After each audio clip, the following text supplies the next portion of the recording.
Nick is on.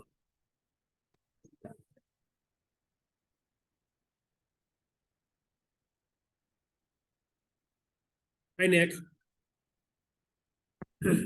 Hey, how's it going?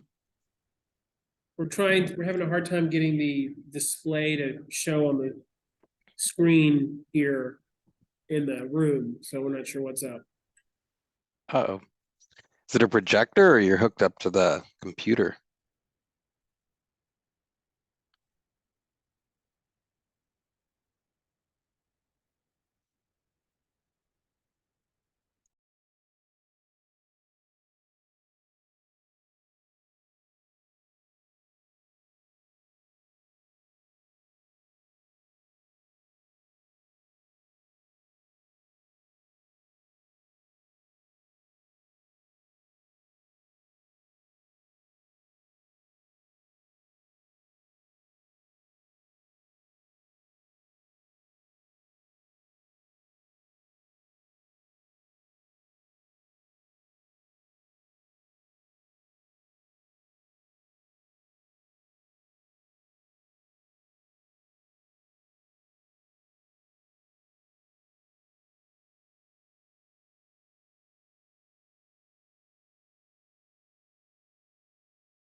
Oh dear. Oh dear.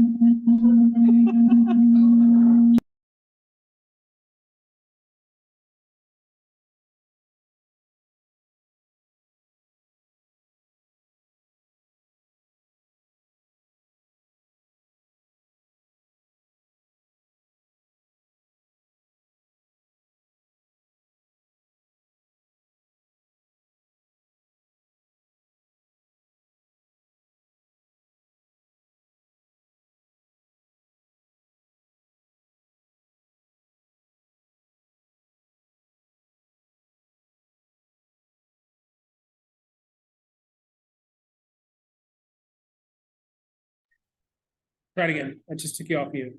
Nick, can you hear me? Yeah, that's much better. There's no weird echo now. That was me. Sorry about that, Nick. That's okay. Just testing to see if we could see you. But it looks like you got it out. Perfect. We just need to change it to, whatever What? presentation view or something. Yeah.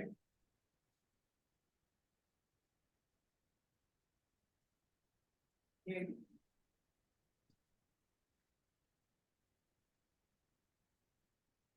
Not in the view. The view is showing. Hmm.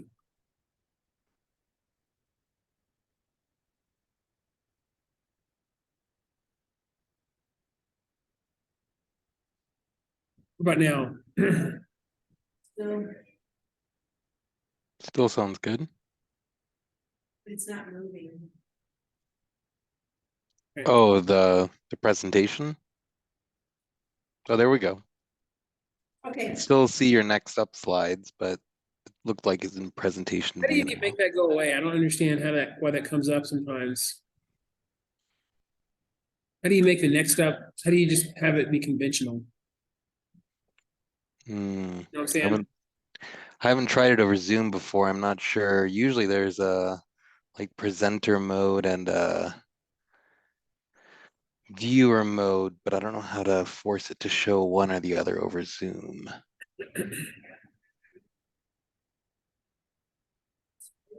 It's not the worst. We can see pretty clearly the presentation now, at least. Oh, there you go. Try that. Okay, yeah. Now I'm just seeing the slide full screen. Cool. Maybe we can order before. He starts.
We can get started and do a quick round of introductions.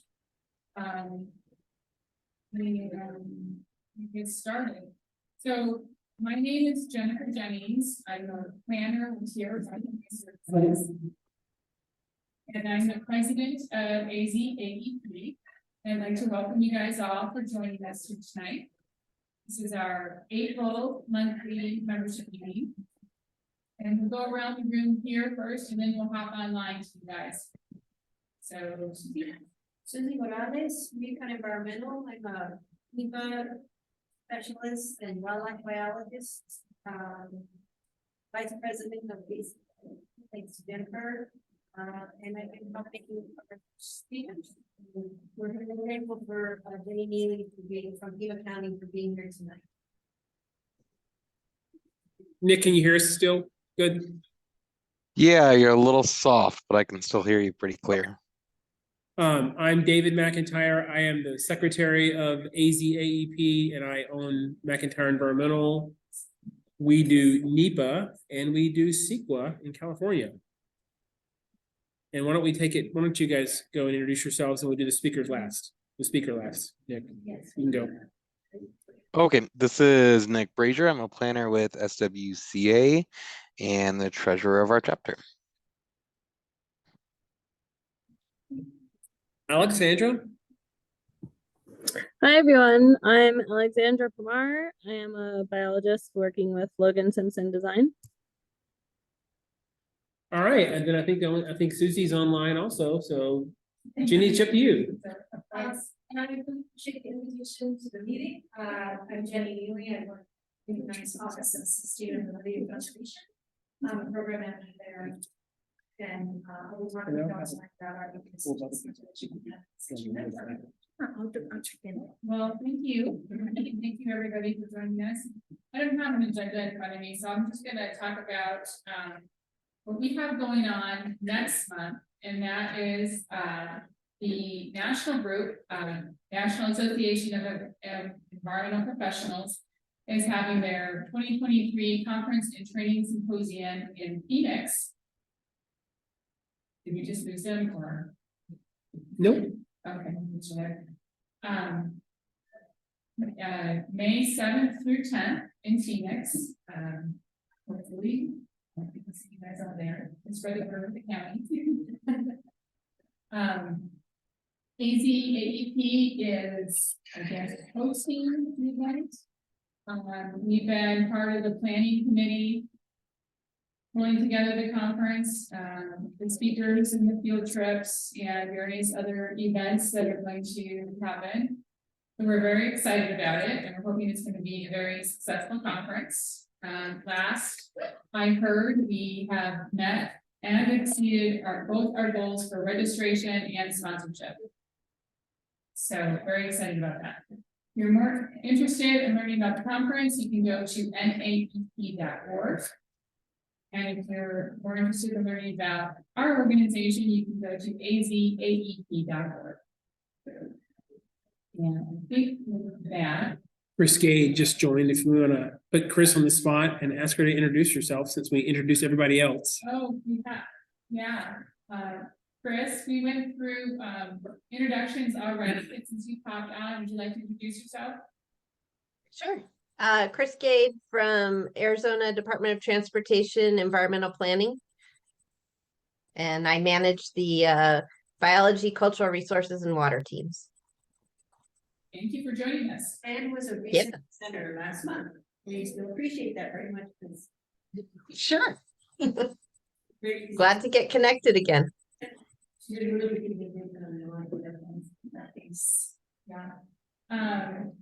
Chris, are we going to get a lot of ADOT attendees at the NAEP conference next month?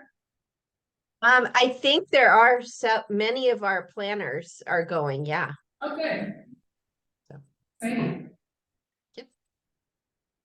So I guess with that, unless anybody has any kind of questions or comments before we jump into our presentation.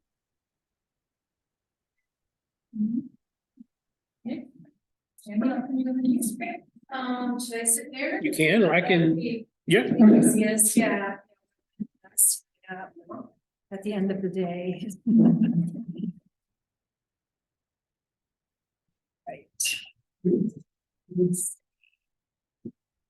All right. Again, thanks to everyone for the invitation. I'm very happy to be here. I think I was here maybe 5 years ago, talking about this. And so I'm happy to be able to give an update on our MSCP and our certificate of coverage program. So again, I'm Jenny Neeley. I work at the county's Office of Sustainability and Conservation. I manage a lot of pieces of our MSCP and compliance with our permit. And I do run the certificate of coverage program for the private coverage. So I am always the contact if you ever have any questions about that. Let's see. So any conversation about the multi-species conservation plan is going to start with our Sonoran Desert Conservation Plan. which was a planning effort that the county initiated back in October of 1998. This was in response to booming growth at the time and the need to balance responsible economic growth with the protection of the county's cultural and natural heritage. And the flashpoint for this discussion, for those of us who were around back at the time, we know it was the little Cactus ferruginous pygmy owl, which had been listed as endangered in 1997.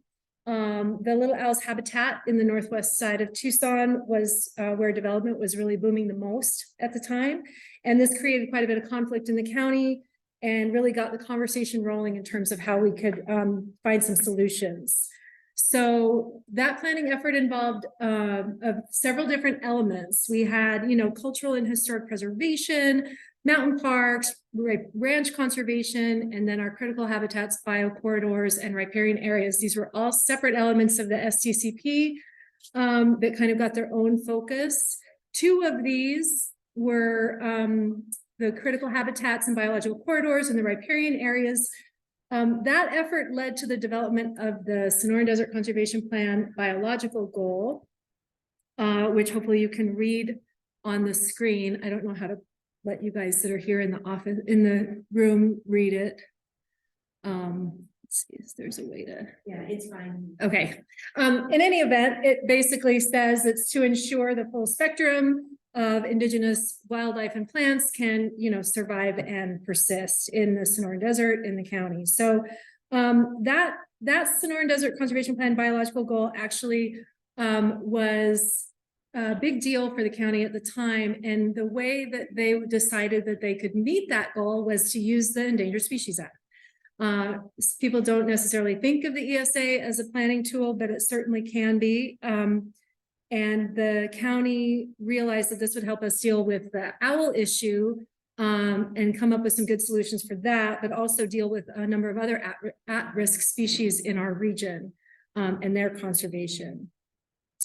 So the Endangered Species Act, this is just, you all, I'm sure, are very familiar with this, but it has two main purposes. It creates and maintains a list of threatened and endangered species, and then it prohibits the take of those species. And we all know that take is defined extremely broadly. It includes not just killing and collecting, but also harassing, also attempting to harass, and of course, habitat modification and degradation that would significantly impair critical life needs of the species, like sheltering, breeding, eating. So in light of that broad definition, the question that pops up for a lot of people is, how do projects move forward if you have listed species in your area? And there are two answers to that question, one for federal agencies and one for everyone else. Again, this is probably just a real basic stuff for this audience, but of course, Section 7 requires federal agencies to consult with the U.S. Fish and Wildlife Service, and everyone else, beside everybody who's not a federal agency, looks to Section 10. Section 10 allows for some exceptions to that Section 9 take prohibition, both of which require a permit. And so we'll talk briefly about the one that the county used, of course, not the scientific research permit, which is one of the Section 10 permits you can get, but the other one is what we call the incidental take permit, and that allows for take if it is incidental to otherwise lawful activities. To get a permit like this, you've got to put together a habitat conservation plan that includes some very specific information in terms of the expected impacts to specific species. That includes, numbers, take numbers down, how many individuals are you going to take of each species, the actions to minimize and mitigate those impacts, and then of course, adequate funding so that you can implement those actions. And overall, the plan has to demonstrate that the incidental take is not going to reduce the likelihood of the survival and recovery of the species in the wild. And this is the planning framework that the county used to create the multi-species conservation plan. So a quick overview of our permit. It is good for 30 years or 36,000 acres of impacts, whichever comes first. We can renew that at the end of 30 years if we want. And the impacts that it covers includes our capital improvement projects, roads and such, and also participating private developments, which I'll talk about a little bit more in a minute. We cover 44 species in our permit. 8 of those are currently listed under the Endangered Species Act. The other 36 were considered at risk of being listed over the life of our permit, and so they were also included. That means that if any of them were to become listed, we wouldn't really have to do any additional conservation measures. We would already be set in terms of ESA compliance. So we have to avoid, minimize, and mitigate our impacts. That's what the MSCP is basically a list of commitments by the county that says that's what we're going to do, is avoid, minimize, and mitigate. So for avoidance and minimization, the county was able to get credit under our MSCP by simply continuing to implement the suite of conservation rules and guidelines that the county had already been putting into place for decades. The county has been very interested in environmental conservation and having rules like the native plant preservation ordinance and our riparian habitat protection and mitigation requirements, our CLS guidelines, all of those we get credit under the MSCP. Those are our avoidance and minimization measures. We have to continue to implement them under the permit. But the big thing that we do is we mitigate. We mitigate every single acre of impact that we have on the ground. We track all of those impacts. And with our GIS at the county, thank goodness it's a very good program that we have there. So we track every acre, and then we multiply those that impact acreage by certain mitigation ratios that were developed for the MSCP. That is based on the location of the impact relative to our conservation land system. I would guess that most people in this group are familiar with the conservation land system in Pima County. It is a biological reserve design that underpins our comprehensive land use plan. And of course, if you want to develop in certain areas of the CLS, we're going to be asking you to set aside certain amount of open space. So for the MSCP, our mitigation ratios, how much we have to mitigate an impact depends on the location of that impact relative to the CLS. So for example, if we have an acre of impact outside the CLS, we have to mitigate that 1 acre of impact with 2 acres of mitigation land that we set aside. If it is in the important riparian area designation, then the mitigation ratio is 5-to-1. So we have to mitigate 5 acres for every acre of impact in our important riparian area. So at the end of the year, we add up all of our impacts, we multiply them by the associated ratios, and that gives us our mitigation obligation. And then we allocate specific lands in our mitigation land portfolio to meet that mitigation obligation. So the map here, you'll see are lands that we actually have allocated under the MSCP in red. We have a potential mitigation land portfolio that's tens of thousands of acres. But when we allocate it under the MSCP, it goes on a ledger. And it is from that moment forth, federal mitigation under the MSCP. So we do allocate specific lands. Most of them for now are out in the Cienega corridor and Bingham. And then we also recently this year just allocated a significant amount of lands out in the Altar Valley. And so as of 2016, we have mitigated almost 2,300 acres of impacts by allocating close to 7,000 acres of mitigation lands. We still have tens of thousands of acres left that we can mitigate depending on the amount of impacts that come in. The last time we looked at whether we had sufficient mitigation lands, the assessment that we did showed that we do have enough mitigation lands right now to cover our impacts over the next 30 years based on the last 6 years, 7 years of the permit. Now, things could change. They could certainly increase, in which case there would be a situation where the county might have to seek more mitigation land. But right now we seem to be in pretty good shape. So the private coverage program is really what I wanted to talk to you all about today. We instituted this program in 2017, about 6 months after we got our permit. Sherry Ruther designed the whole thing, so I like to give her credit because it's a pretty impressive program that she designed. And it allows private landowners to receive coverage under the county's Section 10 permit and MSCP. And so I'm going to start real quickly with some benefits of that coverage for private landowners.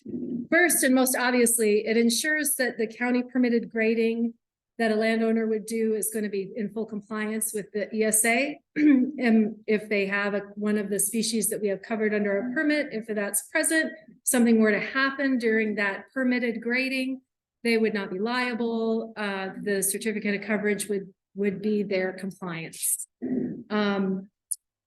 This also allows landowners who are in areas where there may be species present to avoid things like surveys and individual consultations. And that can be a real time saver and money saver for a lot of developments. It also streamlines certain requirements for different federal permits and county regulations, and I will talk about this in just a second. But this has actually become a really one of the main reasons why we're seeing people come in for the certificate of coverage currently is because of this streamlining benefit. And then finally, the impacts of private development are mitigated by Pima County at little to or no cost, mostly no cost to the private landowner, particularly the small private landowners. Yeah, go ahead.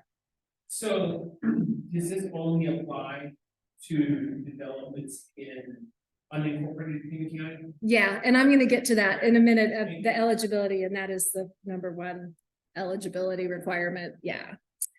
All right, so the streamlining benefits I mentioned earlier are kind of interesting. I'll start with the 404 permits. Federal Clean Water Act 404 permits, of course, are a big deal. The situation with what the 404 applies to is obviously a huge mess. I don't even want to talk about it.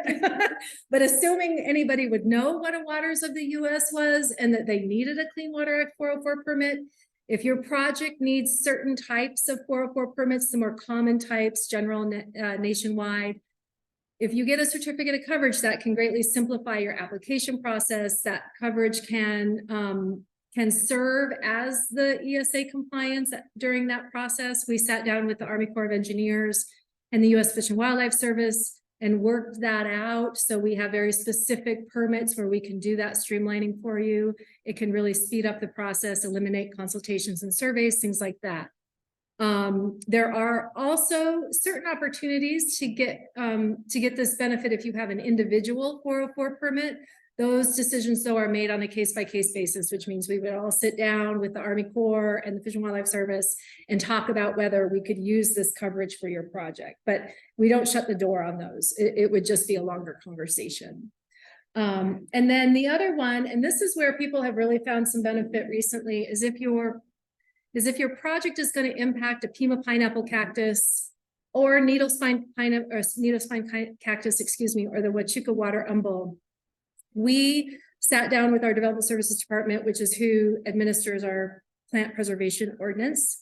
And we came to an agreement where if your project, let's say your project's going to impact Pima pineapple cactus, if you've ever had a project in that habitat and it's going to disturb a plant, then of course there are rules in the NPPO about having to, of course, do all the avoidance minimization. But if you are going to take one of those cactus, you have to provide a replacement cactus. And in some situations, even another supplemental cactus as your mitigation. And this rule has been in place for quite a while, and it is very difficult to find replacement or supplemental plants when they're endangered, like a Pima pineapple cactus is.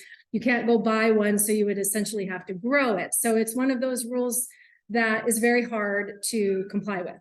And so if you get a certificate of coverage, you will still have to comply with all the other rules under the MPPO, but that one rule about supplemental and replacement plants, the certificate of coverage serves as compliance for that. So you no longer have to go and find those plants. So we have had a number of big subdivision projects come in and use the coverage for this very reason.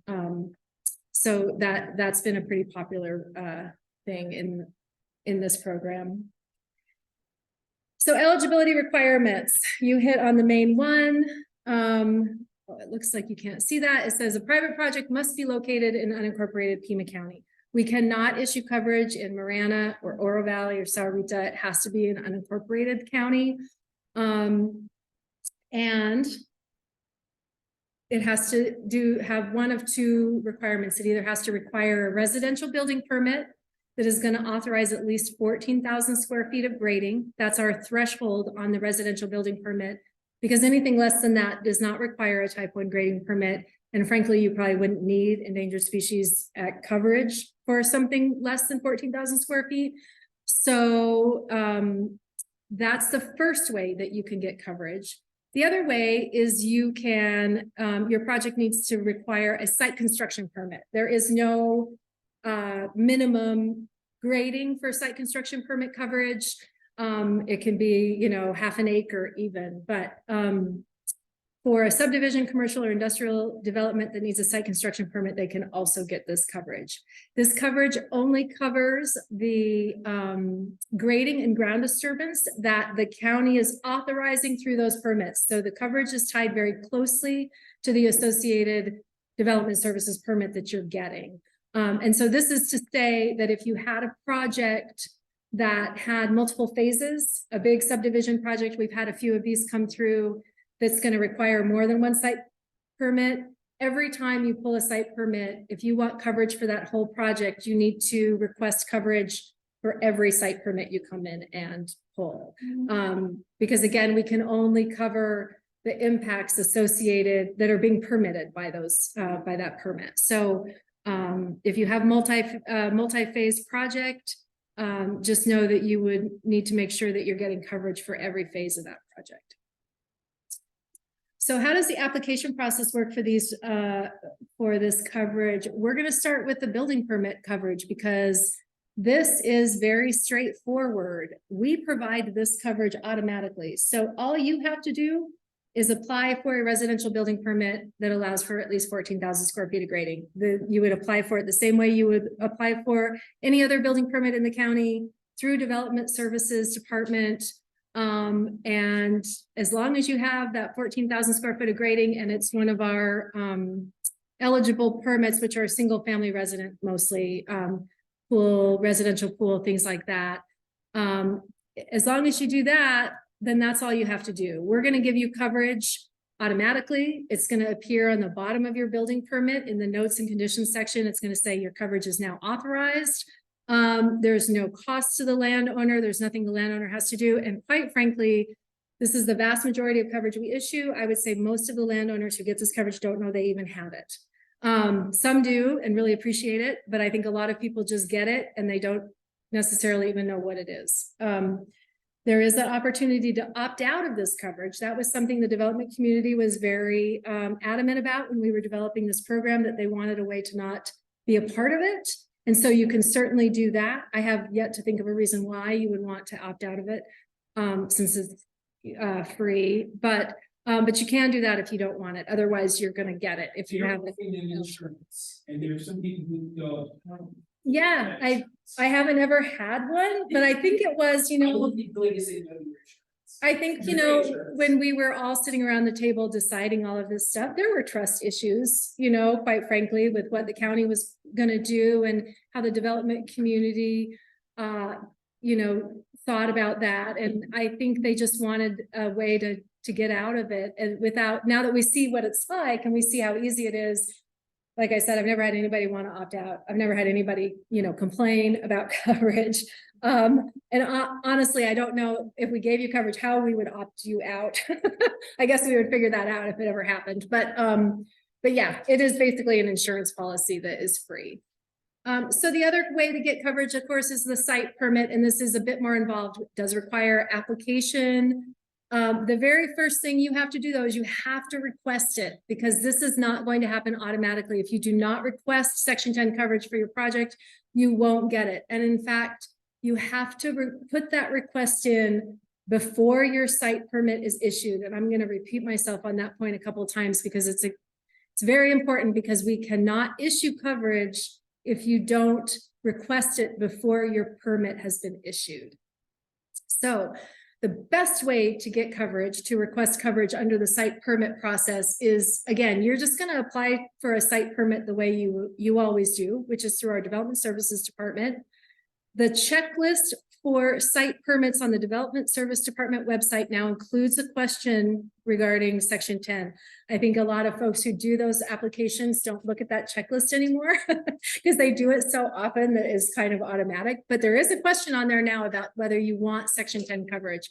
So the best thing to do is when you're applying that very first application submittal that you put in, you say, I want this covered by the Section 10 permit. And that would automatically initiate the process. However, most of the people that get coverage, they actually don't know that. And so they figure it out maybe after they've already done that first submittal or something. So they just call me and I can initiate it manually. I'm very happy to do that.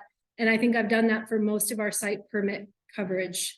But again, you have to get in touch with me immediately. If the site permit gets issued, then the opportunity for coverage is lost. So either request it when you apply for your site permit or give me a call and I will manually initiate that process for you. So that is the first step. The second step is that you would submit application materials to us in the Office of Sustainability and Conservation. So you're obviously submitting your site permit to the Development Services Department, and that's one application. We have our own application materials for the certificate of coverage. Those are on our website. I have a URL I'll share at the end where you can find those materials. But it's very simple stuff. It's a one-page application form. It is an owner authorization letter. And the big thing is that we need a GIS drawing of your grading and ground disturbance, because that is how we do the tracking that I talked about earlier, where we track every acre of impact. We do that via GIS. So for this coverage, we need folks to show us the grading and ground disturbance limits, and we can put that into our GIS system. But that's really it. Once we have those materials, then you will get an invoice for a $720 application fee. That is just a one-time fee per site permit, is not per acre. Whether your project is 500 acres or 5 acres, it's just going to be that $720 application fee.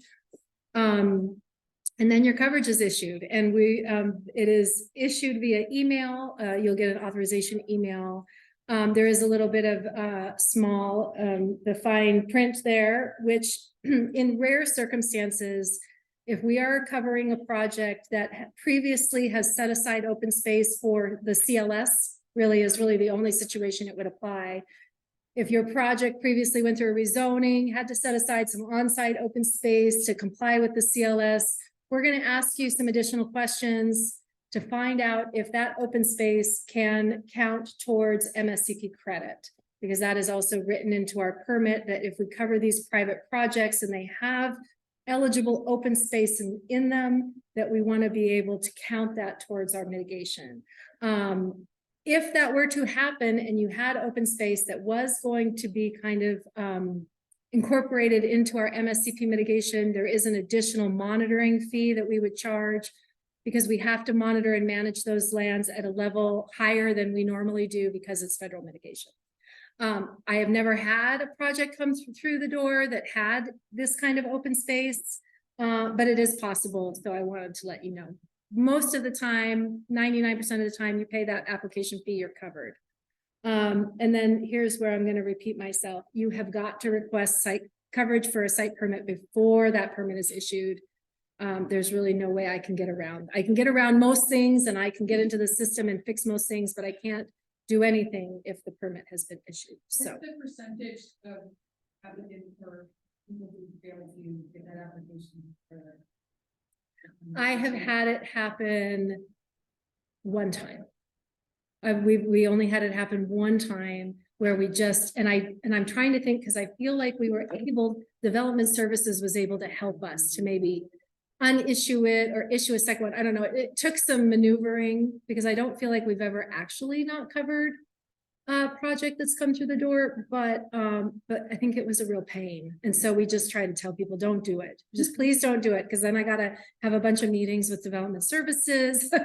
But I will say 100% of the time, people are calling me to request the coverage. They're not doing it through the site permit application process. And that's totally fine too, because I realize how the planning for site permit applications can be a lot different in reality versus what we thought it would look like when we developed the program. So, so that's really it. I went through this fairly quickly, so I'd love to take some questions. Is the site permit somewhat similar to like a conditional use permit? No, that would be more on the planning side, those conditional use permits to allow for uses. The site permit is really a grading permit. Yeah, it's where you're saying, I'm ready to go. I want to do my grading. Yeah, and so that is where we can do the coverage. We can't do it any earlier. They figured all that out when they developed the program, since it's so tied to the actual permitting of the grading, that's when we do it. So that URL you can see online, that hopefully still works. I will tell you that this week, after, I don't know, a couple years of work, the county is moving to a new website. So the website in the Pima County is going to look very, very different. I noticed that some of my bookmarks aren't working at my office. So I think there's some tweaks that are going on. If you run into any trouble, you can always contact me directly, and I'm happy to send you the application materials and any other information that you would have until they get it worked out. But it really just happened on Monday, yesterday. So you can always hope that that would be smooth, but it never is. So anyway, are there any questions? Let's see. Chris had asked, is monarch butterfly included in the MSCP or other pollinating insects, bumblebees, et cetera, included? No, actually, we don't have any pollinating insects that I can think of listed. You know, it was our science and technical advisory team that kind of made all of those decisions in terms of the native species that needed to possibly be included in something like this because they were at risk. We had bats, but we do not have any pollinating insects.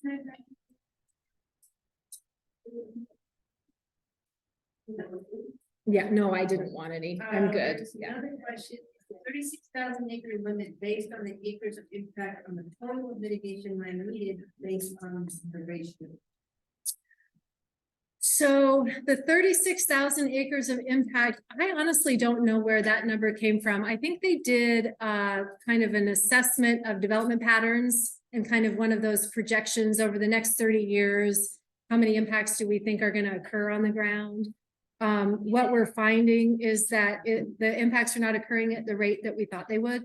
They're occurring far less than we thought they would, which is why, you know, when we first started, we thought we might have a bigger shortage in terms of our mitigation lands, our potential mitigation lands. But based on the current, you know, the past 6 years and the current rate of development, I don't know that we'll get to that 36,000 acres. But to answer the question, at least I think what the question is, the 36,000 acres wasn't really connected to how much mitigation land we had at all. It was really about how many acres of impacts do we think are going to occur over the next 30 years, based again, like I said, on development patterns and things like that. Yeah, exactly. Those kind of economic studies that they do. Yeah. And see, Nick asks, how do the mitigation lands work? Are they held by the county and set aside for protection from development, or does the county have to implement species-specific habitat improvements on those lands? Good question. We own, well, I will say we have property interests in all of our potential mitigation lands.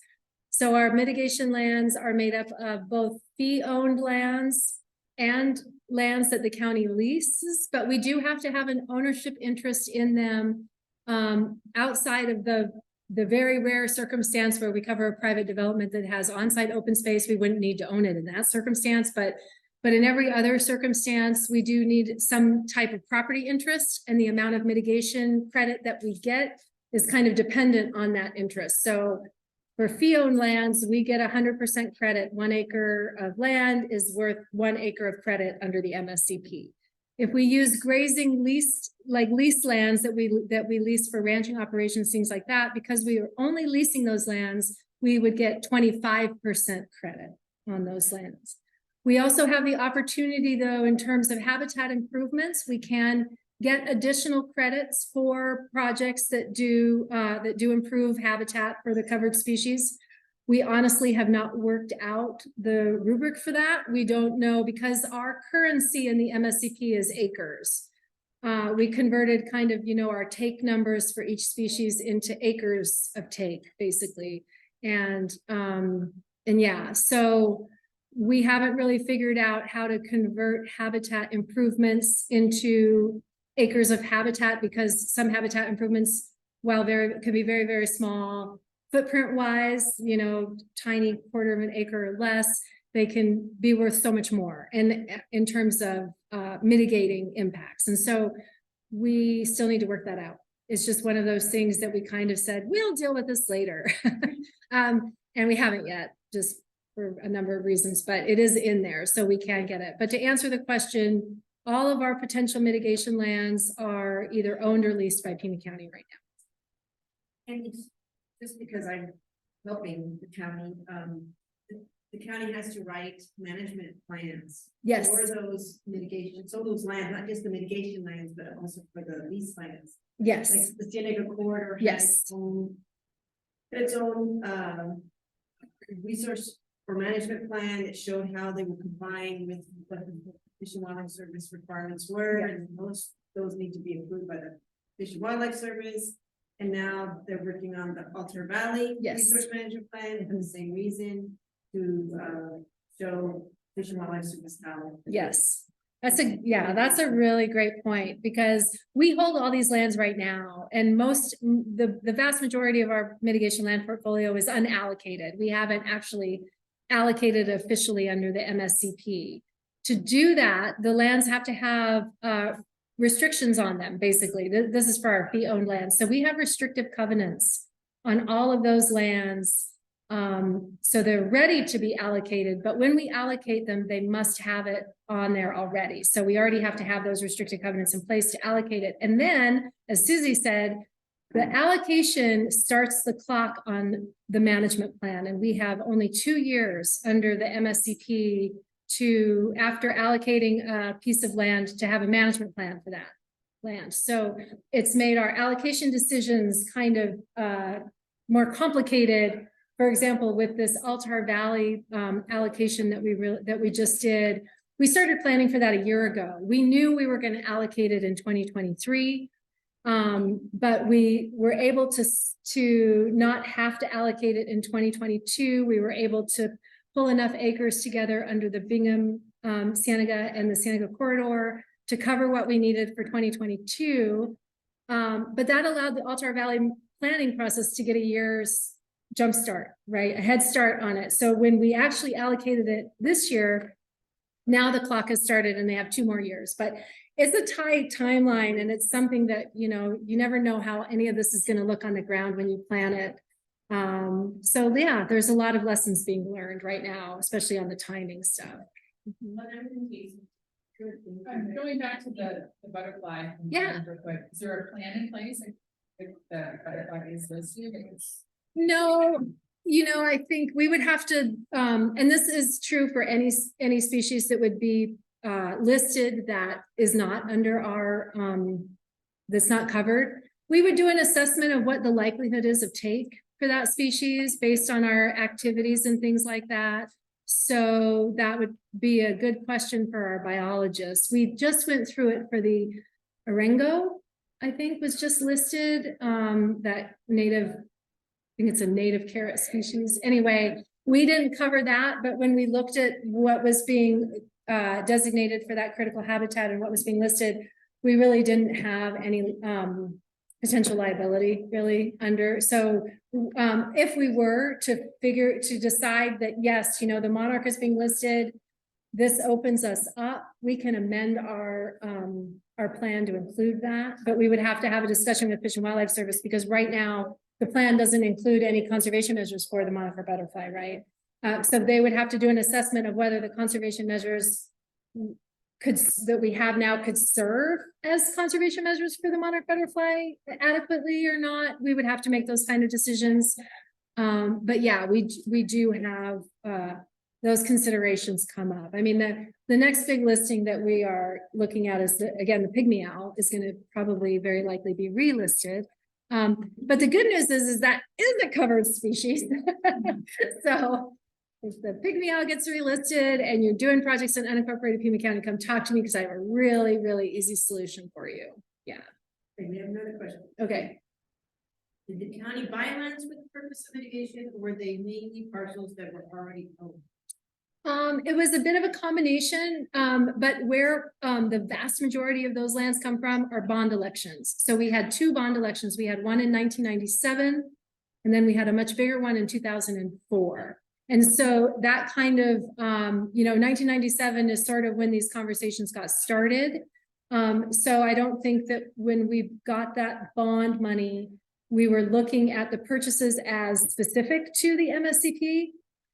But we certainly were for the 2004 bond election. So when we got, I think it was $174 million to purchase open space in 2004, the MSCP was at the forefront of our mind for that planning because those lands were absolutely going to go into our potential mitigation portfolio. Now, in 2004, we kind of had two buckets of land that were going to be purchased under those bond monies. One was very specific to MSCP, high quality biological value. The other one we called community open space. And that because we also purchased a lot of open space that doesn't necessarily rise to the level of federal mitigation, but is really important for the Pima County residents. And so things like the Sweetwater Preserve, that was a community open space purchase. That was not a habitat protection purchase. But so we did both, but we certainly got most of our potential mitigation lands through those bonds. Yeah. Canoa Ranch, is that a community open space or is it a combination? You got that right here in here. It's multiple, it's both. So we do have these restrictive covenants I talked about. That's kind of how we plan ahead of time for our mitigation. In 2016, when we got our permit, we slapped restricted covenants on, I don't know, tens of thousands of acres just immediately, just to get it done. But we have two kinds of restrictive covenants. We have the MSCP restrictive covenant, very self-explanatory, but we also have what we call the conservation restrictive covenant, which is again for lands that don't rise to federal mitigation, but they're still really important. And so we have restrictive covenants on those two. So Canoa Ranch has both kinds of restrictive covenants on it.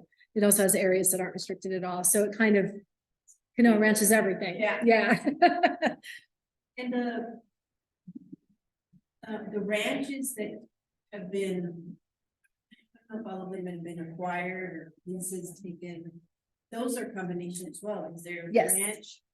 They're part of the ranch conservation measures for the Yes. SSCP, Mhm. but some of them also count. for Yes. Some credits, right? Absolutely, yeah. And so all of our ranch conservation, there is quite an overlap because, within a single ranch, you can have, high quality and then not so high quality, right? And then you have the leased lands and the fee lands. So like, for example, in Altar Valley, we have a ton of leased lands out there, but we also have quite a bit of fee owned lands. And so this last allocation was about 7,000 or 8,000 acres, if I remember correctly. And it is all fee owned. We considered also allocating some of our leased lands, but we decided to hold off on those because we can do those next if we decide to, because now we have to get this management plan done. So once it's done, any other lands that fall under that management plan, if we allocate them, we're kind of done with it, right? We don't have to do a management plan for those because it's already finished. So yeah, we can allocate both, but we're sticking with the fee owned now. And yeah, can be a wide variety of habitat quality in a single ranch for sure. So sometimes we'll have a ranch that has leased lands and fee owned lands, and the fee owned lands some of them are restricted under the MSCP restricted covenant. Some of them are restricted under conservation. Sometimes they're not restricted at all because there's so much activity happening on that parcel. Yeah, it's very site specific as much as we can be with our limited staff and resources. Yeah. How's it been working with state land department? I know when we were helping with the writing with MSCP, it was a big effort. Yeah, Getting that 25%. Yes. Service, and there were some concessions and lots of discussion with state lands. I just wondered how that It's- relationship is progressing. it's bumpy. I A know little that it's bumpy. challenging. You know, it kind of ebbs and flows, I would say. You know, I don't know, maybe it's also a resource and staff issue for them, but like I've been waiting for a call back from State Land Department for a month, right? I'm sure that it's not that they're avoiding me, it's that I'm like way down on the list, right? So so it's been a little bumpy, but overall I think it's been good. I mean, you know, we've had to work out our permitting with them and all of that, but in terms of getting that credit, that conversation's over, so that's kind of nice, yeah. Did you have a question? So for places like Miranda and Oro Valley, are they handling native species? It's a good question, you know, well, Oro Valley, they've done quite a bit in terms of planning conservation and all that kind of stuff. I don't know if they're actually ready for endangered species compliance, but they, you know, they've actually put some really good laws in the books in terms of their conservation out there. Marana started a habitat conservation plan back in the early 2000s. And when we were planning ours, we were really trying to encourage all the other jurisdictions to join us, because obviously a plan like this works way better for the species if nobody else, if we've got everybody participating, right? And Marana was sort of hemmed and hawed, and they kind of got some planning stuff done, and then the pygmy owl got delisted and they stuck it on a shelf and never looked at it again. The one that is, The pygmy owl got listed, or got unlisted, I should say. It got delisted via, you know, because of litigation. And I think when that happened, Marana's interest in doing habitat conservation planning kind of fell away. Now that we're looking at the relisting, very likely occurring any time now, I don't know. I don't know what they're planning to do. At this point, I think it's too late for them to join us, but we would certainly love to provide them with the information, and they could use us as a, you know, as a framework at least. They have a draft. Mhm. But they want to work the draft, I think they get beyond that point. Yeah. Kind of stop. Yeah, And I don't know if the draft is 10 years, more than 10 years. close to 20, Yeah. I would say. So likely they would start the process, but they at least have a, so is everything, so is every developer, the housing commission, they have something. Yeah. you know, do they have to do their own HCP with the forest, with the license? If they feel like they're open to liability under that Section 9 take prohibition, then that would be the smart way to go. You know, I don't know if yeah, I don't know any other way to do it. I mean, you know. Are they doing this? No, not at this point. I don't think that there are a lot of private landowners doing it. It's pretty involved planning process, takes quite a while. I think, you know, individuals can probably get one done in a year and a half, but it's still quite a long time for a landowner. But honestly, I think a lot of people roll the dice, you know, nobody's coming out to check whether you're taking endangered species, right? If you're in an area that is known to have endangered species, but you don't have any on your property and you just kind of move forward. I mean, I think that's what a lot of people really do. When they have to get another federal permit, though, if they have, for example, a development has to get a 404 permit, then they absolutely have to go into consultation, because the Army Corps of Engineers who's issuing that permit is required to consult with the Fish and Wildlife Service. So then, boom, that whole development pretty much, well, at least the area of impact as defined by the Army Corps, would be subject to that consultation. Things change when you have critical habitat on the ground. Then there's kind of lines on a map, which is really all critical habitat is, but it's a way to enforce that Section 9 take prohibition, because otherwise, again, you know, if you don't have any species on the ground, you don't see any, there's no evidence that you're doing anything that would even result in take. I don't think people do it. It's really a risk assessment. And that's what we tell people coming in for a certificate of coverage. It's really a risk assessment. Like right now, if you have Pima pineapple cactus on the ground, it's worth it, right, to go and get it. But if you're just developing in an area that doesn't have any issues like that, and You know, maybe you wouldn't think to come in. Yeah, things will change though, I think, if the pygmy owl gets relisted, because that will bring that whole issue right back to the forefront. It's just that this time we'll be prepared for it. Yeah, Probably, like you said, has some really good, I think so. stuff on the books, and they, depending on where you're at, will ask you if you have a favorite species. Mhm. Maybe they have their own native plants. Yep. Their environment sensitive land. Yes, they have to set aside lands and things like that. Mhm. I don't know as much about Iran Mhm. as far as what they're doing, but I Yeah. thought when they were working on that draft MSCP that they kind of incorporated some of that into their ordinances, without actually approving it with MSCP. But I think it's been a Yeah. while, so. Yeah, same here. I don't really know much about what goes on in Marana for that. Does this apply also to like solar developments? Yes, absolutely. Actually, the biggest thing we've covered under the certificate of coverage program is a 900 acre solar development out in southeast Tucson, out off of Wilmot. What was it called? I can't remember now, but yeah, we did. They came in, we actually worked with development services because it was kind of interesting because we have rules in the county that streamline that process for solar development, but it streamlined it to the point where they didn't need to get a site permit. And so we were like, but if they don't get a site permit, we can't give them coverage. And so we worked with the development services to kind of put together a site permit that they could get very easily under the, you know, the requirements for solar, but still get that, that certificate. Yeah. So, yeah. Okay.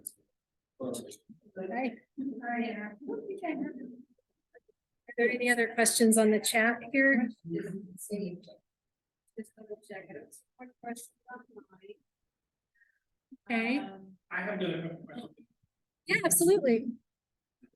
Felt like an opportunity. They have. No, actually, you know, Pima County is really a leader nationally for habitat conservation plans. The U.S. Fish and Wildlife Service holds us up as an example across the country for how to do it, because most of the time with habitat conservation plans, they're not actually, a lot of the plans that are out there, they're kind of promises to mitigate in the future, but they don't have it set up the way the county did, where we basically had everything mitigated in advance because we had all this land ready to be mitigation. So yeah, and the fact that we planned for so many species and we did such a robust scientific effort at the very forefront of that, where, you know, Chuck Huckleberry, the administrator at the time, was very, very adamant about separating the science from the politics, at least for the purpose of the science technical advisory team to do their modeling and figure out the species and where the habitat was and all of that. So we had so much robust science that once the politics got involved, the science really stayed in the lead anyway, I think. And yeah, so we've really become a national model. And so I would love to see other counties doing this. I think there is another county in Arizona. I want to say it's maybe the Mojave County. Anyway, but it's much smaller than the habitat conservation plan we have. It's much more limited to like specific species and specific habitats, where we kind of took this landscape level approach and just said, we're going to just try to protect everything, right? San Diego County has Travis County in Texas, Austin, that they also have one that's really good. So they are out there. There's one for the Kieran's butterfly in Wisconsin, I want to say.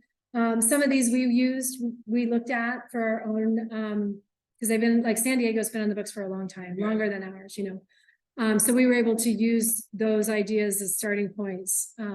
So they are out there. But yeah, I don't think they're used as much as they could be. And the process could probably be easier. You know, a big problem is the Fish and Wildlife Service has like one guy. You know, I mean, it's just so sad, because I know the city of Tucson has a HCP that's sitting on the Fish and Wildlife Service's desk waiting. It could be on the city's desk now, because both of them are kind of delaying it. But, you know, Scott Richardson, who I'm sure we all know, I think he's like, I mean, I think they were able to hire biologists, but we used to joke that he was like answering the phone and taking out the trash, and also like the director of the Southwest office, right? Because They just they just don't have enough resources to do it. They would need to be way better funded if people started coming in the door for HCPs. Yeah. I think, at least from what I remember, one of the unique things about the Pima County MSCP was also the fact that it kind of originated from the SDCP. Yes. A wider, larger, like you were Yeah. saying. Yeah. And then they kind of fed it because all that had been done there fed into the MSCP, so it made the MSCP process that much. I don't want to say easier because it wasn't necessarily an easy process, but it did make it progress a lot better. because Yes. There was so much already information from the science. Yes. that had been Part of the SDG. Exactly. That whole development of that biological goal and all of that was like way in advance of Yeah. the MSCP, but it really helped. And their Sonoran Desert Conservation Plan is still going on. We Yeah. still do quite a bit, especially on the cultural side, but mountain parks, all of that, ranch conservation has almost been integrated, like we said, into the MSCP. And so yeah, it's really ambitious. We talk about how a lot of people don't know anymore, the population has come and gone, right? The people who were here when all this was happening, a lot of them have moved on. We have a lot of new residents. So we always dream about having the time and resources to do like big community outreach to remind everybody of all the great stuff we're doing, because we're still doing it. We just don't have the money to go out and talk about it, So, but yeah, the SDCP is a great thing, and it keeps going for sure. Just a quick comment from Chris. Thanks for the presentation. The MSCP is a very impressive program. Awesome. Thank you. Well, great. Is that all of our questions and comments? Wait, any questions? We're all good here? You don't want to know about the ins and outs of the Endangered Species Act, you guys? It's so Well, thrilling. Thank you very much, Jen, for coming and. sharing Absolutely. with us. I really appreciate it. There's no other questions. I think we will all say goodnight. Thank you guys online for joining us. Thanks, really great. Bye, everybody. Thank you. Thanks, everyone. Good night. For- I will, let me just read this so that I Sure. can. I was just gonna interject. Oh, Yeah, yeah. no problem.